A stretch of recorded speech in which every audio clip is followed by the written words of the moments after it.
Good morning, good morning. Good morning, viewers. Happy Tuesday.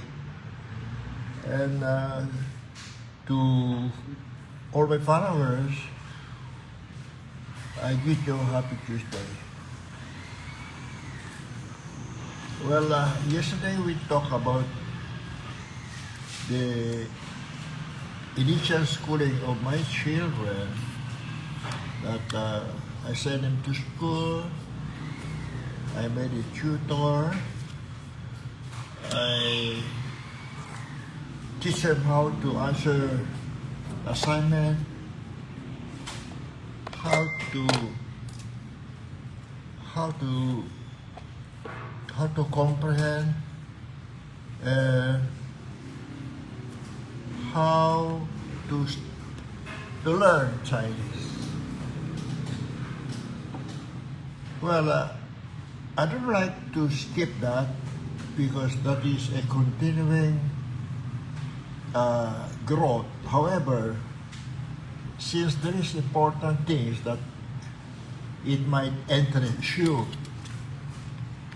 and therefore I cut in this topic. This may interest you as to understand, to know how I become a husband to my wife, Leighton, yeah. My wife, like me, is also Chinoy. She is Chinay.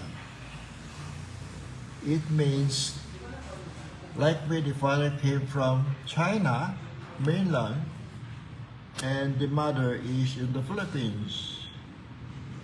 So my mother-in-law was from Capiz, Rojas City, to be exact. And my father came from Fujian.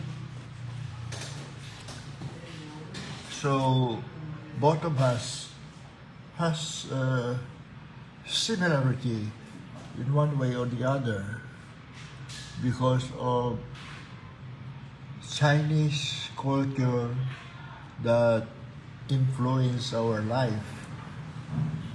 Chinese teaching, Chinese studies, Chinese tradition, Chinese school, and everything of Chinese. Although we have Chinese in blood, but tell you honestly, we have a Filipino heart. See? We love Philippines more than any other country in this world. Well, it started when I was a bachelor. After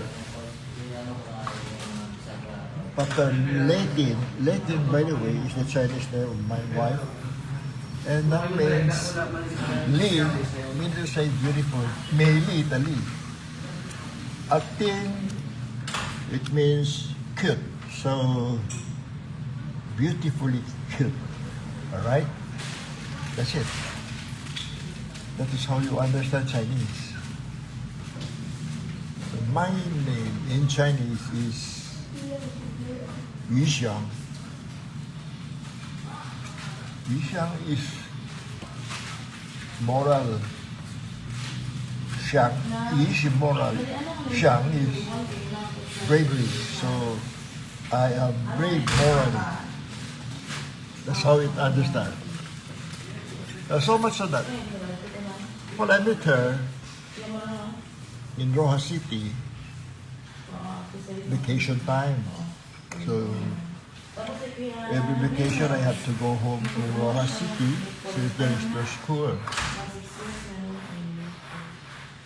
I was studying in Iloilo Sunyachan High School and staying in dormitory for 12 years. Yes, 12 years.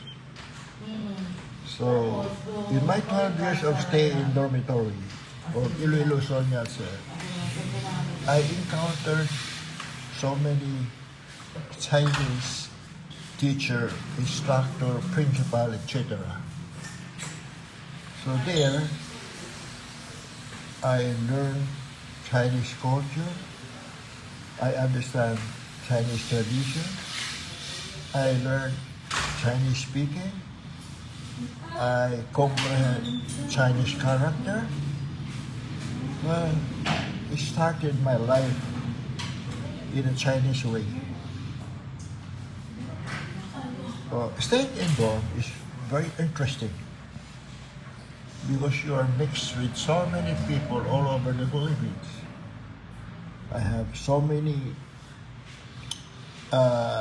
batch of dormitorian in Iloilo that they came from all the way from the south, Mindanao, Davao, Zamboanga, to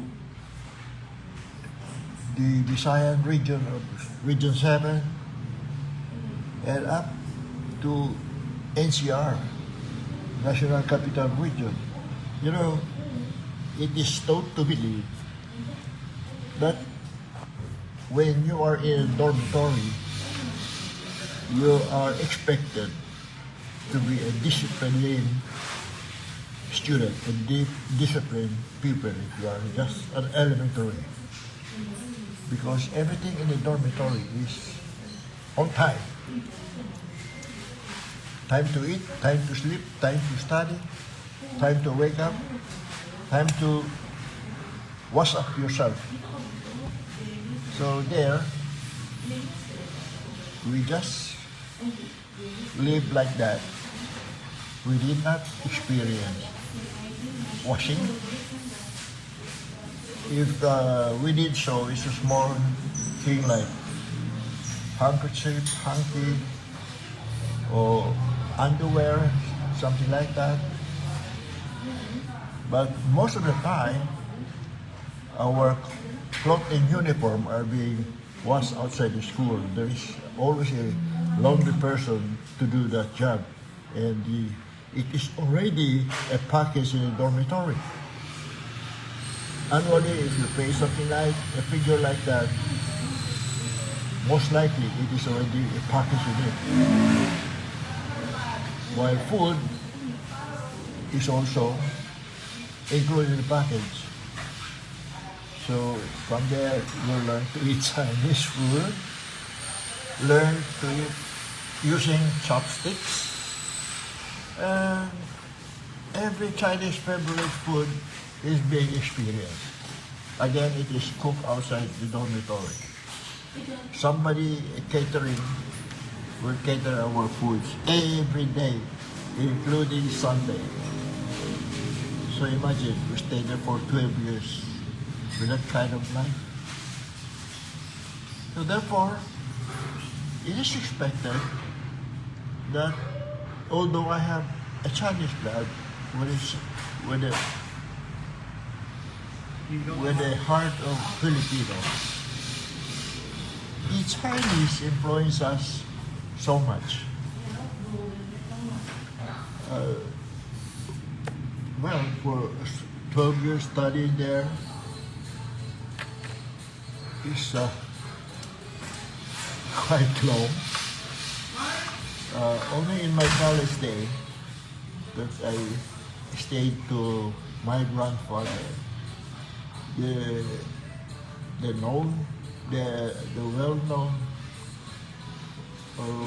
well-known lawyer of Iloilo, specializing in civil case, Attorney Ezpeleta, was my grandfather. I stayed there briefly, perhaps 4 to 6 years, when I studied college in University of Iloilo. Just a nearby school from Iloilo, Simeson High School, that is located, addressed at Mapa Street. Well, this life was very interesting. The process of learning, process of experiencing, being a dormitory in Iloilo National High School, you are given all the priority in extracurricular activities like basketball, joining the Boy Scout, joining the Bugle and Corp, and I become a drummer. Would you be a drummer? And it was fun, although it is quite expensive during those times for my father to spend money that much. However, it is compensating. Compensating in a way that I learned so much about Chinese that in the moment of my life,